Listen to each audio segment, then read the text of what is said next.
All eyes are on Israel as they continue to make strategic moves against Iran and their nuclear program. Today I have with me an expert in this area to help unpack everything that is going on and to help you understand the times we're living in. I'm Jimmy Evans. Welcome to the Tipping Point Show.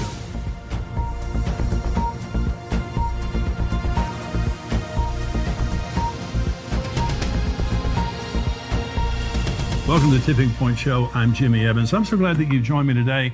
And I've got a very special guest joining me today, but before I introduce him, let me just say I have my new book out called Look Up. If you haven't ordered it already, it's available now. And so I know a lot of you pre-ordered it, but it came out on December the 31st. And it's talking about when Jesus said, when you see these things begin to happen, look up, for your redemption draws near. And the entire book just talks about redemption, what it means for us to be redeemed, which means everything Adam and Eve lost, we're going to get it back when Jesus returns, including a lot more. And so that's what the book is about. Very encouraging. It will talk about the end times, helping you to understand the end times, but more than that, it'll give you hope for what's just about to happen. Jesus said, when you see all these things happen, look up, but be prepared for the fact that you're about to be redeemed. So if that you haven't ordered the book, order the book. I know it will bless you. Also, we're going to Israel next November, December, and all the information there is on your screen. We would love to have you go with us. We're going to be there, I think, about 10 days, taking a tour, and it's going to be educational, inspirational. Can't wait to meet you guys that are going to go on the trip with us and spend some time with you in the Holy Land. So if you haven't already registered for that, the information is right there on your screen. And I'm excited today to have joining me best-selling author, end times expert, Bill Salus. Bill is the founder of Prophecy Depot Ministries. He has written 11 books, produced 14 DVDs. He's an author and speaker I've learned a lot from over the years. I'm very glad to have him joining me today to discuss a very important prophetic event, which is also a book Bill has written called Nuclear Showdown in Iran. Bill, thank you for being here. Jimmy, thanks for having me on your program. You bet. Well, listen, I've watched you for years and learned so much from you, and you're a scholar. I mean, you really are a researcher, and you go so deep into the things that you research. And so today we're going to talk about Iran. I want to start because you're here today, and several things have just happened in the news, and one is this earthquake that just happened in Turkey and Syria. The death toll that I heard this morning was 5,000. Over 5,000 people that have been killed. And of course, Jesus said there's going to be earthquakes, famines, pestilences like that. This is a big earthquake in a very strategic area of the world. Do you think anything significant about that other than just the devastation and all that? Well, I think it's like Jesus had said, and there would be great earthquakes. He talks about in Luke, Matthew 24, he talks about earthquakes in diverse places. Right. This is a great earthquake, 7.5. I was in a 6.6 earthquake I lived in Big Bear Lake, California around 1990, I think it was. And it threw all my TVs off the shelf. My piano went through the wall. All the food and stuff came out of the cabinets. And they say that you go up another 7.5, that's almost 1,000 times That's greater terrible. intensity. Yeah. And the World Health Organization today came out and said they think there could be up to maybe about 20,000 killed individuals when they get through all the rubble and everything. Wow. I read an article this morning that said that this fault, and I believe they call it the Syrian-African fault that runs right through Israel. And they're saying that, of course, Israel has a big earthquake like that about once every century. And they haven't had a huge earthquake. I think it was 1927, the last time they had one like this. So this, and of course, the Bible prophesies huge earthquake in Jerusalem, huge earthquake, the Gog and Magog war, and so, which is in the same region. So very significant. China, we had the balloon that flew over the United States. From China, and China is not in this prophecy, the Ezekiel 38 and 39 prophecy. Now, Ezekiel 38 and 39 says many people are with you. So, you have that. But China, they're very provocative. They have, infiltrated our businesses, stolen our state secrets. They've infiltrated, they say, every college campus in America. And now they have this balloon that flies over America. What do you think about that? You think it's just a dumb thing that they let a weather balloon go free, or do you think it's more than that? Well, I think everything is calculated with China. Yeah. They are actually also talking with Saudi Arabia about trying to replace the petrodollar with the yen, right, which would really hurt our economy as well. Yeah. China has been calculating for quite some time to sort of dethrone America as the superpower because they want to replace us and usurp themselves on it. So no, I think that balloon was very strategic. They went over all the important sites across Yes. the country. Yeah. And basically got a lot of intelligence. Some people are thinking, well, what if they were to launch a nuclear weapon, an EMP, electromagnetic pulse from Yes. that? Because you could maybe put one of those on without being detected. And an electromagnetic pulse is basically a nuclear weapon that spreads ahead at a certain burst altitude, exploded at a certain burst altitude, goes out like a speed of light, a canopy, and everything underneath it electronically gets fried out. Right. If you launch a burst altitude of 180 miles up, I believe it is, you can take out the whole country. So, they weren't that high, but, they could certainly take out a state. And we've been warned about this for many years. That's right. About EMP. It's not that sophisticated. And then, like you said, that could happen. So, there are evil people in the world today. And now the Chinese people, I believe, are precious. And there's a huge revival happening, a lot of Christians in China. But the Chinese government, they're evil. They're dictators. They're evil. They don't allow the church. They don't allow Christianity. But they do want to.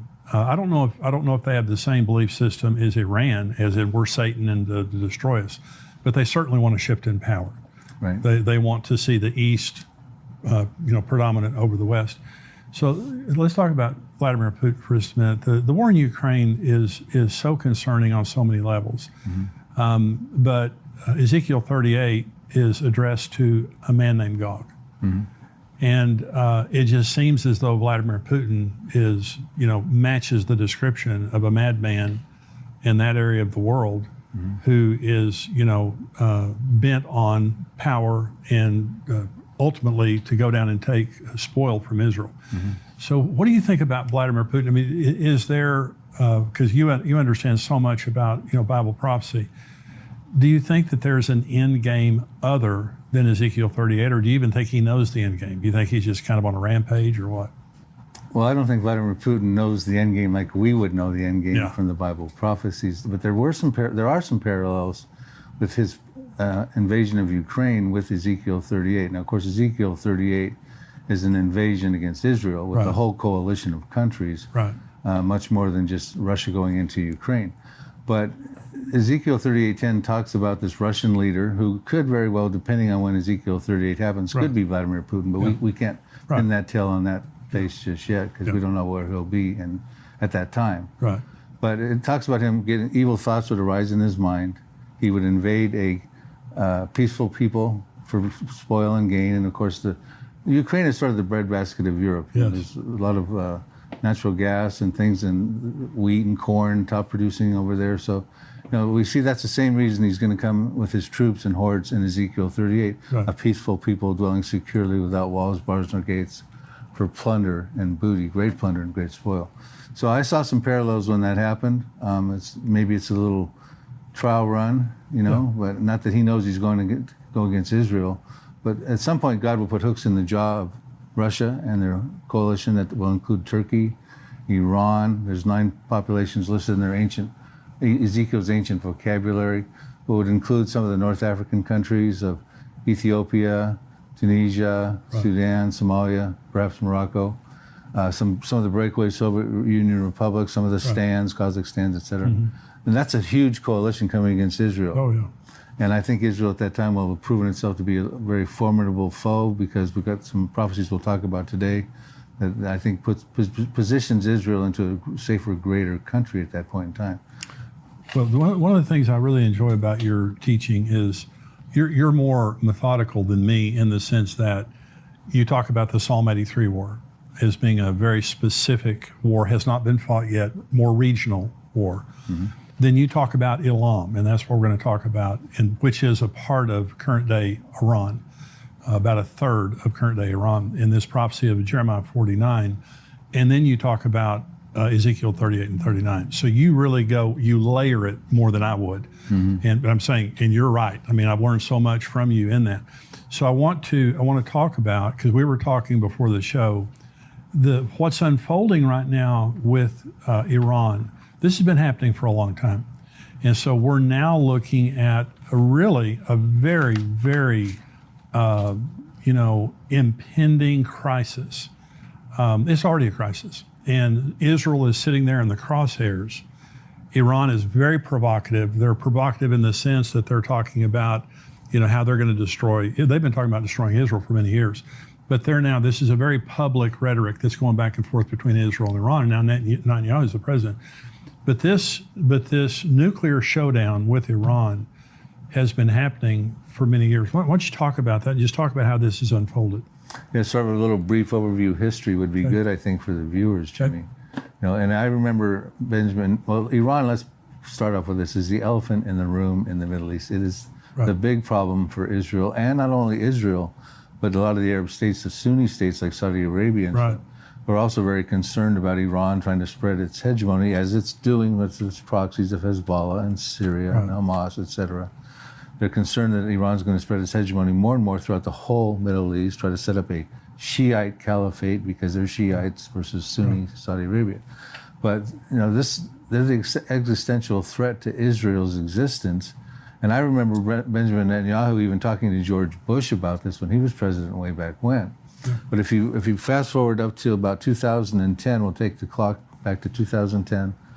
You had Israel began its covert operations against Iran. It did the Stuxnet worm virus. Yes. Shut down a whole bunch of centrifuges. They also, for 2 years around that time to 2012, assassinated 4 nuclear Iranian scientists and injured one very badly as well. I remember 2012 was when Leon Panetta was the Secretary of Defense for the Obama administration. And he sincerely thought at that time that Israel would strike Iran's nuclear program. That's 13 years ago, Jim. That's really amazing. That's really amazing. Right, and then you go forward a couple of years, John Kerry, the then Secretary of State for Barack Obama, he had said that in his estimation, Iran was 2 months away from breaking out to a nuclear weapons threshold. And of course, 2015, shortly thereafter, the JCPOA, the Joint Comprehensive Plan of Action treaty, was put together with the P5+1 Iran. So you had France, Britain, Russia, China, the USA, and +1 would be Germany, all came together and put together this deal. However, Donald Trump, fulfilling one of his presidential campaign promises in May of 2018, withdrew from that peace treaty. And then Iran seized the opportunity from that point forward to start advancing fast forward its nuclear program without any checks and balances. So we find out in December of 2020 that they had gotten up to 2.5 tons of enriched uranium, which was 12 times beyond the limit they were allowed to do in the JCPOA. They started putting advanced centrifuges together. They started producing 20% uranium. Now they went up to 60% uranium recently. Now there are some concerns are already hitting 90% uranium, which is a threshold for a nuclear weapon. But in the midst of all that, there was threats that Israel would preempt a strike, as is still a threat today. And the defense minister, Amir Hatami of Iran at the time, said, well, if you do a preemptive strike, we'll raise Tel Aviv, we'll raise Haifa. In other words, an all-out war coming against the major cities inside of Israel. And the thing just keeps on going. And then in November of 2020, another nuclear scientist was assassinated called Mohsen Fakhrizadeh.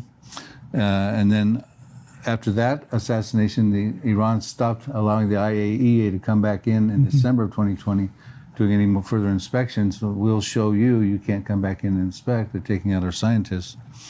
And then in April of 2021, they announced advanced centrifuges. And on April 11th, the day after, there was a huge explosion and a planned bomb attack in the Natanz nuclear site that they fingered Mossad had done that. And that means they had been planning that for a while to get a bomb inside of there. Shows you how incredible Israel's Mossad is to do that sort of thing. And then in October 2021, the Knesset approved Israel 500 billion shekels, $1.5 billion to attack Iran. That was October 2021. And then May of 2022, Israel launched one of its biggest military exercises in decades called Chariots of Fire. Right. And that was all geared up to invading and attacking Iran's nuclear program, also preparing for a multi-front proxy war ensuing as a result of that, and also preparing for casualties inside of Israel. So they set up triage and things like that. So it was a very extensive and exhaustive military exercise.